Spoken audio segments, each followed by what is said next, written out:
तो दोस्तों नमस्कार। आप सभी का एक बार फिर स्वागत है आपके अपने यूट्यूब चैनल मेंस एजुकेशन में। कक्षा 12वीं वाले विद्यार्थी के लिए मैं वापस एक मोस्ट इम्पोर्टेंट अपडेट लेकर आया हूँ व्यवसाय अध्ययन की। आपकी जो बिजनेस स्टडीज़ है दोस्तों, इसके लिए मैं टॉप मोस्ट ऑब्जेक्टिव टाइप प्रश्न आपको बता रहा हूँ इस वीडियो के माध्यम से। और ये आपका आदर्श प्रश्न पत्र सेट 2 है। इसके पहले मैंने आपको सेट 1 बता दिया है दोस्तों, जिसकी लिंक मैं डिस्क्रिप्शन में दे दूंगा। आप वहां पर जाकर वीडियो देख सकते हैं। ये आपकी वार्षिक परीक्षा के लिए मोस्ट इम्पोर्टेंट साबित होगा दोस्तों।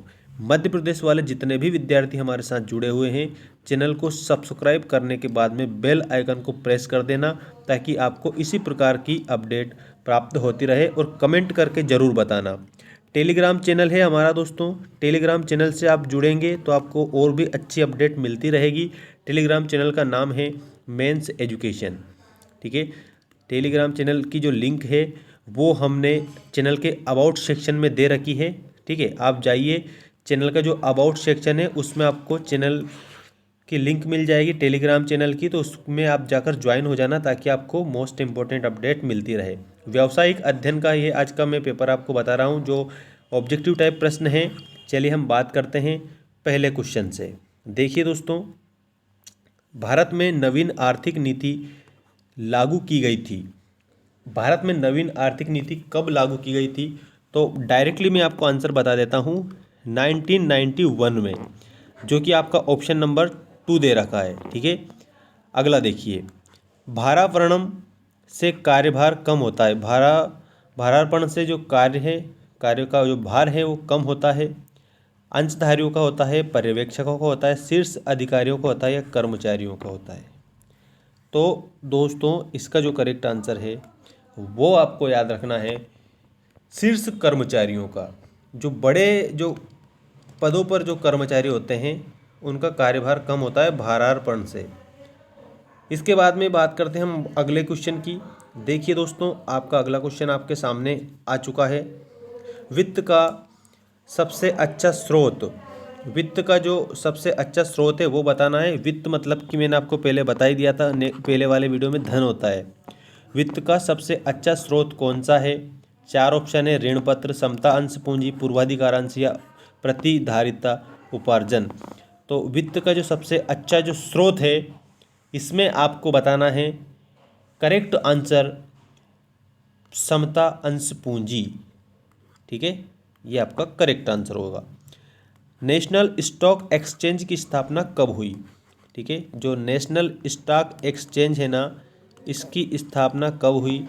तो दोस्तों इसमें आपको करेक्ट उत्तर बताना है, नेशनल स्टॉक एक्सचेंज की स्थापना 1991 में हुई थी, 1991, ठीक है। आप ऐसे याद रख लेना, 1991 में हुई थी। अब हम इसके बाद में बात करते हैं अगले क्वेश्चन की। देखिए दोस्तों, स्कंद विपणी कहलाती है। स्कंद विपणी क्या कहलाती है? तो आप देखिए, स्कंद विपणी है वो द्वितीयक बाजार होती है। कौन सा बाजार? तो याद रखेंगे, द्वितीयक बाजार, सेकेंडरी मार्केट, ठीक है। द्वितीयक बाजार स्कंद विपणी कहलाती है। चलिए बात करते हैं रिक्त स्थानों की पूर्ति कीजिए। देखिए, रिक्त स्थानों की पूर्ति कीजिए, इसमें आपको वैज्ञानिक प्रबंध का पिता किसे कहा जाता है? तो FW टेलर को कहा जाता है। नियोजन प्रबंध का कार्य है, प्राथमिक कार्य है। नियोजन प्रबंध का कैसा कार्य है? तो याद रखना, प्राथमिक कार्य है, ठीक।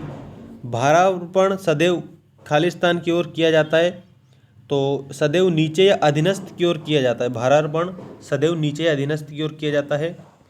पदोन्नति भर्ती का खालिस्तान स्रोत है, तो याद रखना आंतरिक स्रोत है। पदोन्नति जो होती है वो भर्ती का कौन सा स्रोत है? तो इसमें आप लिखेंगे आंतरिक स्रोत है। नियंत्रण एक प्रक्रिया है, कैसी है? याद रखना, नियंत्रण एक नियोजन व नियंत्रण प्रक्रिया या नियंत्रित प्रक्रिया है, ठीक। तो ये आपके रिक्त स्थान भी कंप्लीट हुए दोस्तों, ठीक है। याद रखना, नियोजन नियंत्रण व नियंत्रण एक नियोजन व नियंत्रित प्रक्रिया है, ऐसे आपको कंप्लीट करना है। इसके बाद में देखिए, सत्य असत्य लिखिए। सत्य असत्य लिखिए, इसमें आपको कंप्लीट करना है। देखो मोस्ट इम्पोर्टेंट सारी चीज़ें मैं आपके लिए लेकर आ चुका हूँ दोस्तों। चैनल को सब्सक्राइब करके बेल आइकन प्रेस जरूर कर देना ताकि अपडेट मिलती रहे। निर्माण व नियोजन में कोई संबंध नहीं होता है, असत्य है। भर्ती एक सकारात्मक प्रक्रिया है, ये सत्य है। परिसर भर्ती भर्ती का आंतरिक स्रोत है, ये असत्य है, देख सकते हैं आप। इसके बाद में समता अंशधारियों को कंपनी में मताधिकार का अधिकार नहीं होता है, तो इसमें आप बिल्कुल लिखेंगे असत्य। मताधिकार का अधिकार नहीं होता है, ये गलत है। मताधिकार का अधिकार उनको होता है। विपणन प्रबंधन ग्राहक उन्मुखी होता है, ये बिल्कुल सत्य है। ठीक है, विपणन प्रबंधन ग्राहक उन्मुखी होता है। और ये आपके सत्य असत्य के उत्तर हैं, यहाँ से लेकर यहाँ तक सारे उत्तर, तो आप इनको अच्छे से कंप्लीट कर लेंगे। अब हम बात करेंगे सही जोड़ी बनाइए। देखिए दोस्तों, आप सही जोड़ी इस प्रकार से बनाएंगे। क्वेश्चन नंबर 4 में नियोजन का उद्देश्य क्या होता है? कार्य की एकरूपता। वृत्ति, जो वृत्ति है इसमें आपको प्रशिक्षु, स्टाइपेंड किसको दिया जाता है? प्रशिक्षु को। अभिप्रेरणा, अभिप्रेरणा मतलब एक प्रकार से मोटिवेशन होता है ये। और अभिप्रेरणा क्या है? मनोवैज्ञानिक होती है। ठीक है, जैसे मान लीजिए अगर हम किसी को मोटिवेट कर रहे हैं, ठीक है, अगर हम किसी को मोटिवेट करेंगे वो मोटिवेटेड हो जाएगा, तो एक प्रकार से ये अभिप्रेरित होगा वो। और अभिप्रेरित जो कोई व्यक्ति किसी को करता है तो वो उस अभिप्रेरणा कहलाती है। ठीक है, और जो मनोवैज्ञानिक होती है। अगला देखिए, अनौपचारिक संप्रेषण। अनौपचारिक संप्रेषण, तो इसमें आपको कंप्लीट करना है मौखिक। अनौपचारिक संप्रेषण मौखिक होता है। और बजट, तो बजट का पूर्वानुमान लगाता है। ठीक है, तो ये आपका ऐसे जोड़ी भी कंप्लीट हो जाएगी। और ये जो जोड़ी है इसके ये उत्तर नीचे यहाँ पर दे ही रखे हैं सारे के सारे। ठीक है दोस्तों, चलिए बात करते हैं हम अगले क्वेश्चन की। देखिए दोस्तों, एक शब्द एक वाक्य में उत्तर दीजिए। इसमें पहला प्रश्न, उत्पादन का वह बिंदु जहाँ ना लाभ हो ना हानि हो उसे क्या कहते हैं? तो समविच्छेद बिंदु कहते हैं। जहाँ पर ना तो लाभ होता है ना हानि होती है उसको समविच्छेद बिंदु कहते हैं। स्थायी संपत्ति को क्रय करने के लिए कौन सी पूंजी प्रयुक्त होती है? तो दीर्घकालीन पूंजी प्रयुक्त होती है। कार्यशील पूंजी किसे कहते हैं? तो चालू संपत्ति या चालू दायित्व पर आधिक्य जो होता है उसको कार्यशील पूंजी कहा जाता है। इसके बाद में किस पूंजी बाजार का संबंध नए निगमनों से होता है? तो प्राथमिक पूंजी बाजार का जो संबंध है वो नए निगमनों से होता है। और उत्पाद को उत्पादकों से उपभोक्ताओं तक पहुंचाना क्या कहलाता है? जैसे मान लीजिए कोई भी उत्पाद है और उसको हम उत्पादक तक, मतलब उत्पादक तक पहुंचा रहे हैं, उपभोक्ताओं तक पहुंचा रहे हैं उत्पादक से, तो इसका करेक्ट आंसर आपको याद रख लेना है, वितरण होगा। वितरण के माध्यम से, जैसे मान लीजिए आपने अपने खेत में कोई सी भी फसल उगाई है, जब वो फसल निकलती है तो आप एक प्रकार से उत्पादक हो गए, उत्पादक। ठीक है, और जो उस फसल को यूज़ करेगा वो होगा उपभोक्ता। ठीक है, अब जो यूज़ करने वाला उपभोक्ता होता है, तो उत्पाद को, जैसे मान लीजिए फसल को हम उत्पाद कहेंगे, ठीक है, फसल उगाने वालों को उत्पादक कहेंगे और यूज़ करने वालों को उपभोक्ता कहेंगे। तो इसमें आपको यहाँ ध्यान रखना है कि उत्पाद जो होता है उसको उत्पादकों से उपभोक्ता तक पहुँचाना क्या कहलाता है? तो वो वितरण कहलाता है। क्या कहलाता है? वितरण कहलाता है।